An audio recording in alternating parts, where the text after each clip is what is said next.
আসসালামু আলাইকুম রহমতুল্লাহ। প্রিয় দর্শক, আপনারা সবাই কেমন আছেন? আশা করছি ভালো আছেন। প্রিয় দর্শক, আজকে আপনাদের জন্য ব্যাংকের মহামূল্যবান একটি নিউজ নিয়ে আপনাদের মাঝে হাজির হয়েছি।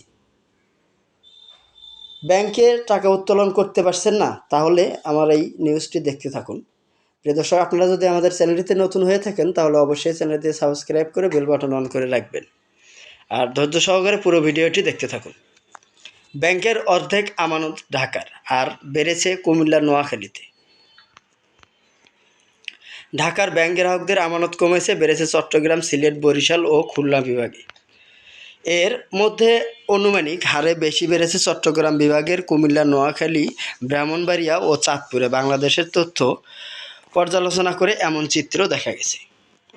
কেন্দ্রীয় ব্যাংকের তথ্য অনুযায়ী 2025 সালের জুলাইয়ে সারা দেশের ব্যাংক গচ্ছিত আমানতের পরিমাণ দাঁড়িয়েছে 19,96,583 কোটি টাকা।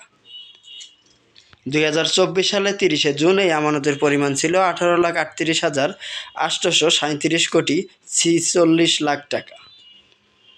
এক বছরে আমানত বেড়েছে 1,57,745 কোটি 58 লাখ টাকা। এক বছরে বৃদ্ধির হার 8.57%। চলতি বছরের জুন শেষে ঢাকার ব্যাংক আমানত দ্বারায় দেশের মোট ব্যাংকের আমানতের 60.5%। আগের বছরের একই সময়ে ছিল 61.2%। রাজধানীর 2 থানা এলাকা গুলশান ও মতিঝিল ব্যাংকে আমানত দ্বারায় 20%।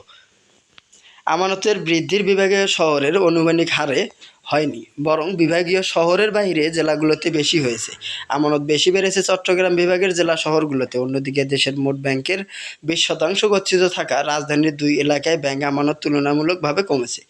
দেশের ব্যবসা বাণিজ্য কেন্দ্রভূত হওয়া রাজধানীর 2 এলাকায় আমানত বৃদ্ধির হার কম। অন্যদিকে আমানত বৃদ্ধির হার বেশি দেশের দ্বিতীয় সর্বোচ্চ ব্যাংক আমানত রাখা বিভাগীয় শহর চট্টগ্রামের বাহিরের শহর কুমিল্লা ও নোয়াখালী, ব্রাহ্মণবাড়িয়াতে। সিলেট, খুলনা ও রাজশাহী বিভাগেও আমানত বৃদ্ধি পেয়েছে, তবে বৃদ্ধির হার কম, বা যা আগের 10% হারে। কম ব্যাংক আমানত বরিশাল ও রংপুরে। এই 2 বিভাগের একটিতে আমানত রাজধানীর বনানী এলাকার চেয়েও কম। 2025 সালের বনানী জুলাই এলাকায় ব্যাংক আমানত দ্বারায় 56,229 কোটি 17 লাখ টাকা। সারা দেশের মোট ব্যাংকের আমানত 2.8%। সারা দেশে মোট ব্যাংকের অর্ধেকের বেশি ঢাকার জেলায়। 2025 সালের 1 জুলাই ঢাকা বিভাগের ব্যাংক আমানতের পরিমাণ দাঁড়িয়েছে 10,16,898 কোটি 56 লাখ টাকা। ঢাকার অন্যান্য বিভাগগুলোর তুলনায় ব্যাংক আমানত কম বৃদ্ধি পাওয়ার পেছনে স্থানান্তর, রাজনৈতিক অস্থিরতা, ব্যবসার মন্দা ও প্রবাসীদের বসবাসের এলাকাগুলোতে বেশি রেভিনিউ আসা ভূমিকা রেখেছে বলে মনে করছেন অর্থনীতিবিদ ও গবেষকরা। ব্যবসা বাণিজ্য সরিয়ে নেওয়া বন্ধ হয়েছে যাওয়ার কারণে একটি অঞ্চলে ব্যাংকে আমানত কমে যেতে পারে। এক জায়গা থেকে অন্য জায়গায় চলে যাওয়ার কারণে এটা হয় বলে মনে করেন বিশ্বব্যাংকের ঢাকা অফিসের সাবেক মুখ্য অর্থনীতিবিদ ডক্টর জাহিদ হোসেন। তিনি বলেন, এর সঙ্গে রাজনৈতিক কোনো ধারণার যৌক্তিকতা দেখছি না। রাজনৈতিকের কারণে এটি হয়ে থাকে তাহলে মানুষ ব্যাংকে টাকা রাখত না। তবে রেভিনিউ আসা জেলাগুলোতে ব্যাংক আমানত বৃদ্ধি পাওয়ার অর্থ হলো প্রবাসীদের স্বজনরা ব্যাংকে টাকা রেখেছেন। এ বিষয়ে গবেষণা প্রতিষ্ঠান বিজনেস ইনিশিয়েটিভ লিটিং ডেভেলপমেন্ট প্রধান নির্বাহী কর্মকর্তা ফেরদাউসী আরা বেগম ঢাকাতে ব্যাংক আমানত হ্রাস পাওয়ার পেছনে বড় কারণ হলো ব্যবসা বাণিজ্য অন্যত্র স্থানান্তর করা। বিশেষ মতিঝিল ব্যাংক আমানত কমে যাওয়া পেছনে যৌক্তিক কারণ রয়েছে।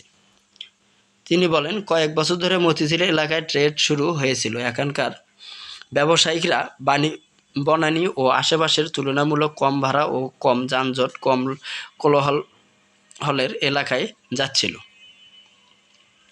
অ্যাকাউন্ট মতিঝিলে রাখবে না, অ্যাকাউন্ট বা আমানত স্থানান্তর করবে, এটাই স্বাভাবিক। তবে মেট্রো রেল চালু হওয়ার পর সেই অবস্থায় কিছুটা উন্নতি হয়েছে। প্রিয় দর্শক, আজকের মতন এই পর্যন্ত থাকছে। পরবর্তীতে সব নিউজ পেতে আমাদের সঙ্গেই থাকুন।